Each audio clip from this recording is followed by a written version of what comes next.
Good afternoon.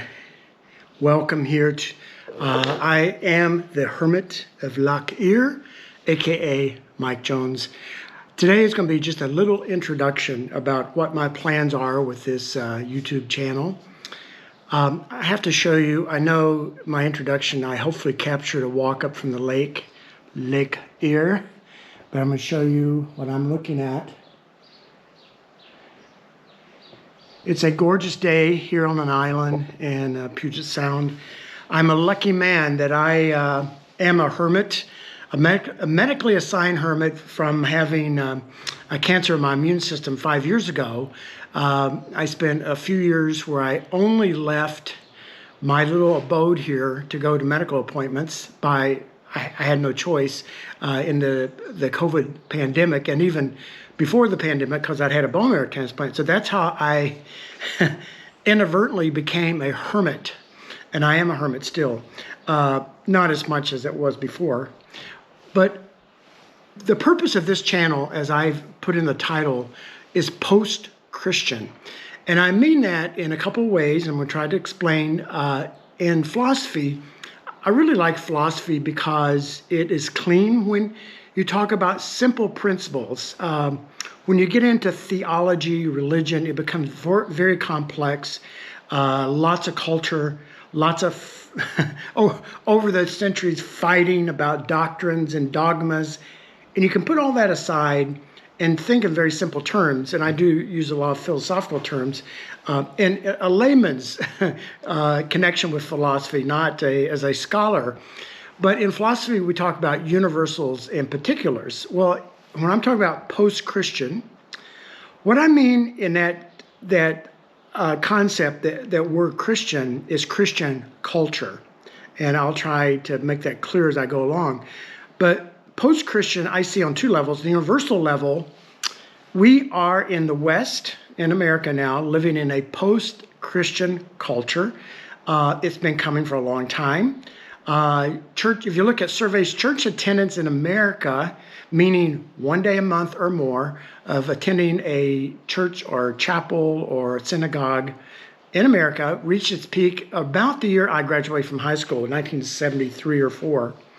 And then in 2012, Pew Research showed that less than 50% of Americans go to church or chapel or synagogue one time a month or more. So that was sort of the pivotal point that we are now, as of 10 years into a post-Christian culture, whereas in 1973 or 74, church or synagogue attendance was as high as 90%, which seems incredible to me. But a lot of people I know are either panicking, oh no, we got to do something.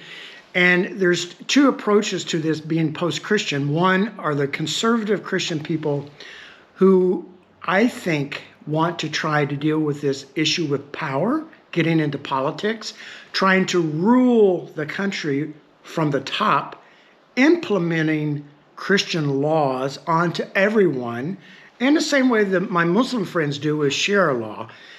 And then on the other side of Christianity, the more liberal, what you might call a New Age, more of a post-modernist Christian, wants to blur their truths, because postmodernism said there is no absolute truth. There's no overwhelming narrative. So in that way, they want to attract the masses or reach the masses by having not having opinions or truths that would scare people away. So that's the two approaches. I'm coming here to say I think post-Christian culture is a very good development. And it's going to take for a while for me to explain that, but it's nothing to panic about. And when you talk about Christian culture, to me, this is a man-created system that all cultures are man-made, woman-made. And I'm going to try to deconstruct that through this series of talks, and these are intimate conversations, not lectures. Deconstruct that in a very shocking way for some people. I've been at this for 33 years now. I left evangelicalism after 28 years in 1990, and I've been thinking, studying, and preparing my mind, preparing my soul all along for this long journey that I've reached this point. But now that I am dealing with cancer, my opportunities are becoming more and more narrow. I don't know how long I'm going to be on this earth, but I really wanted to have a way to get this message out, because there's a lot of people disillusioned with Christianity, and that's clear by the exodus from the church. And I wanted to come back with a message, say, you know what? Christianity is profoundly simple. You don't need the Christian culture for this. And that's why I'm going to deconstruct it. I'm going to clear up a few points here, because in this introduction, one is there's people out there, I hope there's people coming here to watch this who are Christian, who are non-Christian, who are in between, who are not sure. I especially want to reach out to people who are disillusioned with Christianity and are on their way out the door. That's where my heart has been, because I'll tell my story in a minute, but when I left evangelicalism, it's like stepping out into this wilderness. I lost all my friends overnight. Some of them hated me. It was a very difficult thing, and I want to speak to those people primarily. Christian people who are very comfortable in the culture, Christian culture, are welcome to come here, with one caveat. I've been blogging for years, and a lot of religious people get very offended at things I say. And they've, not often, my skin has become thinner over time, thinner since I've been sick and been battling cancer, but I've had a lot of hate mail. I wrote a book in, I think it's 2012, called Butterflies in a Belfry. I'm not sure how well it was written. I think my writing's gotten better, but it was describing my transition from evangelicalism and the things I discovered. I thought there were wonderful things in 10 years of studying the decade of the 90s, mostly. And I thought the book, when it hit the market, would just, catch people and they would love it and say, wow, this all makes sense. And it was another effort at deconstructing some of what's called Christian. But I got a lot of pushback and hate mail from that, because people have all these lined up doctrines that, I call them the God's thought police, trying to listen to what I'm saying, and immediately jumping on me to say, you're from the devil. So I'm just asking you, if that's the way you feel, please don't come. I don't want that. I don't want people commenting or sending me hate mail or anything like that. My life is too far along, too frail to argue with theology with anyone. And understand that I'm not here to proselytize you or trying to convert you to my way of seeing things. I'm just saying, here are some ideas. Consider it. And if you think it's all a bunch of junk, doesn't bother me, doesn't hurt my feelings. But I just need a place to express these things that's come from my years of meditation and study and reading. So one thing I'll clear up quickly, there's people sitting there right now, a small group of people. Is this guy a Christian or is he not a Christian? Is he a philosopher? Or, I will tell you this. I am overwhelmed with the historical person of Jesus Christ of Galilee. I rediscovered him in the late 90s. His sermons, his life, his message. I believe 100% in the resurrection of Christ. Certainly I believe in God.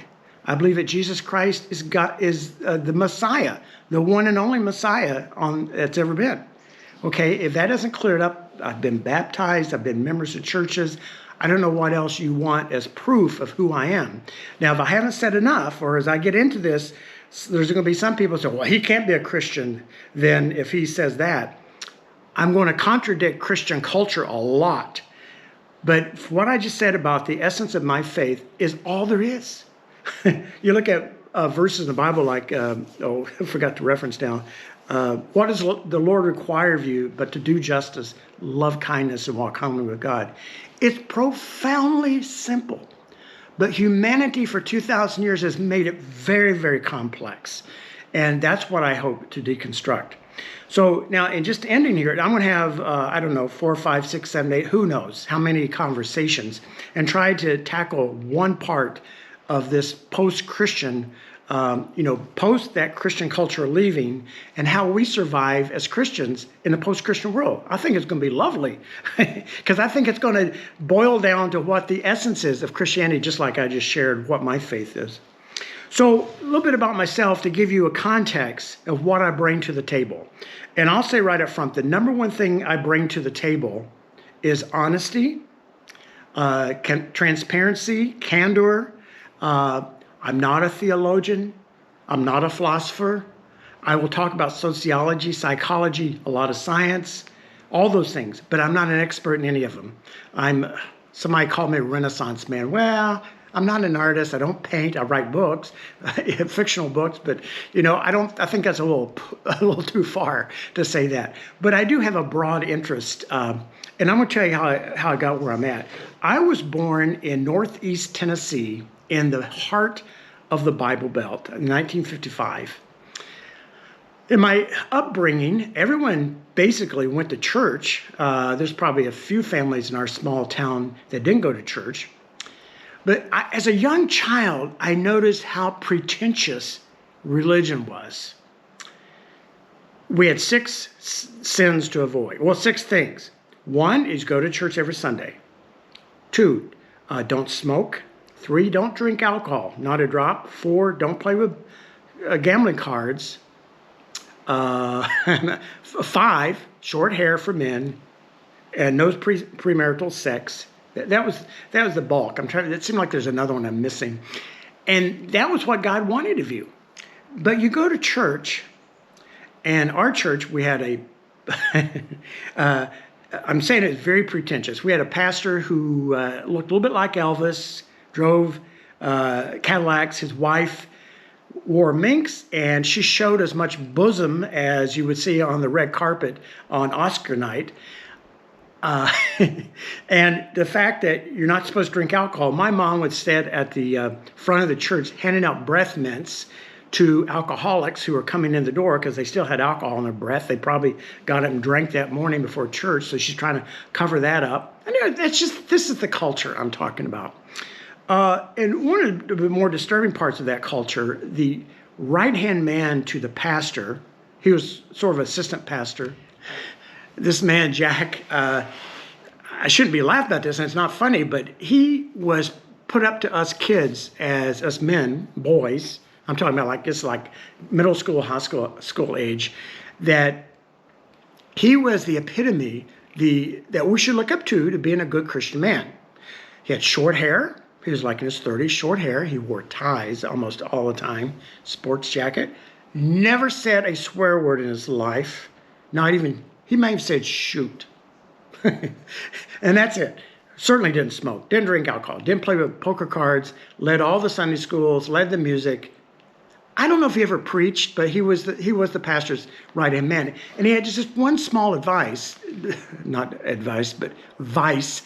that was he was a habitual pedophile his entire life until the day he died. And you go to church, so you got all these understandings of who God is, that you don't lie and you don't do those things. But then you also have to avoid the most Christian man in your whole orbit, because he's going to try to get his hands in your pants or rape you. And he did molest my brother, never got his hands on me. But everyone knew that.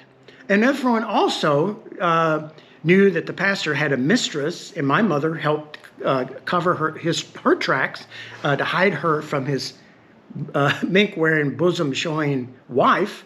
She must not have showed enough bosom, I guess. Anyway, I digress. So that was the world I grew up in. So by the time I was in middle school, I knew it was a farce. The whole thing was a farce. Did God exist? I didn't know. But this whole church thing was a farce. I became very interested in science because science was interested in reality and truth. And over here, and I now call parts of Christianity, after seeing the movie Barbie, Barbie Land. Over here in Barbie Land, there was no truth. It was all pretend. But you come to science, it was not pretending. It was really looking for just a hunger for knowledge about the world. Got very involved. Won the whole Northeast, not Northeast, but whole East Tennessee, first place in physics when I was 17 in a science fair. But that's how interested I was in science. But then as a senior in high school, a friend of mine got involved through a very charismatic teacher into a Bible study at another church far away, in a big church.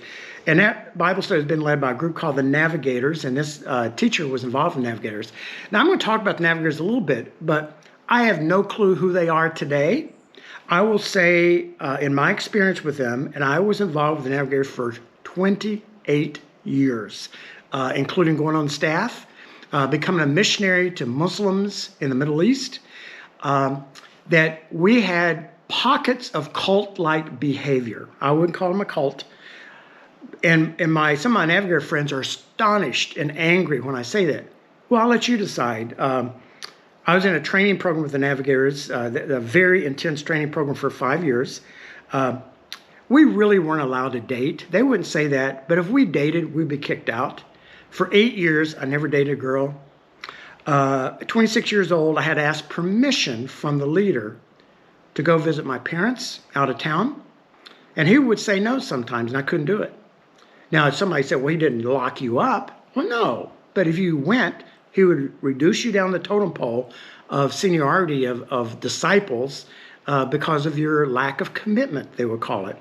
We would go work and clean the house of the staff for free. The girls would go 3 days a week and clean the house from top to bottom. No money, because this is what Jesus told the staff person that these girls should do. And some of them were bitter about it. Matter of fact, one of them was a close friend of mine that just dumped the whole thing and said, this is bullshit. So anyway, you can decide if they had cult-like features. But I went through college, graduate school with the Navigators, and then a few years after that, 4 years, I prepared, my wife and I actually met in the Middle East. We both had a heart for the Arab culture, just loved it. So we ended up being missionaries, going to the Middle East. And when I arrived in the Middle East in this missionary world, the missionary world was in the country of Cyprus. We ended up moving to Egypt. I observed as soon as I got there how dysfunctional it was. There's about 5 missionaries. They appeared, reading through the lines. I try to take this to a Freudian level at times. They all hated each other. But they would play these games, big smiles, pretend to love each other, but always orchestrating how to hurt each other because they couldn't stand each other. And we got caught up in this, social pathology, and it became very ugly. We were alone in Egypt, but the head of this, and I should have observed this earlier, I probably wasn't smart enough, but my son almost died when he became very, very sick. He was 3 years old, and we were taking him back to the States. We had tickets given to us, airplane, to see a pediatric specialist. He had seen 5 doctors in Egypt, couldn't help him. They're saying he's dying, nothing we can do. And then I got an order from my Navigator boss that we are never asked, what's wrong with your son, anything like that, just an order. You're forbidden to take your son outside of Egypt for 2 years. You have to stay in Egypt for 2 years. Even if he dies, that's God's plan. Something broke in my brain at that point, that this is a bunch of garbage. And at that point, I remember early one morning in Cairo, is hot, always hot, sitting in my apartment, and all of a sudden my whole Christian world began to crumble. Like in the movie Matrix, where these digital little lines start falling down. Literally, I didn't see this literally, but that's what it felt like. And this went on for days. My whole Christian world being dismantled from the inside out. And my eyes, almost like Paul on the road to Damascus, it's like scales fell from my eyes. And I saw what bullshit this Christian culture had been. How dishonest, emotionally dishonest, how abusive it was. Now, my evangelical friends think I left evangelicalism because I was abused and my heart is hurt and I don't love them. That is totally not true. Yes, I was abused in that system. I also abused other people. I was abusive to my wife. That was sort of the tradition, men have to have authority. The very last thing my boss ever said to me, he says, Mike, someday you're going to have to lead your family. Because I kept saying, I'm concerned how my wife feels. I'm concerned how my kids feel.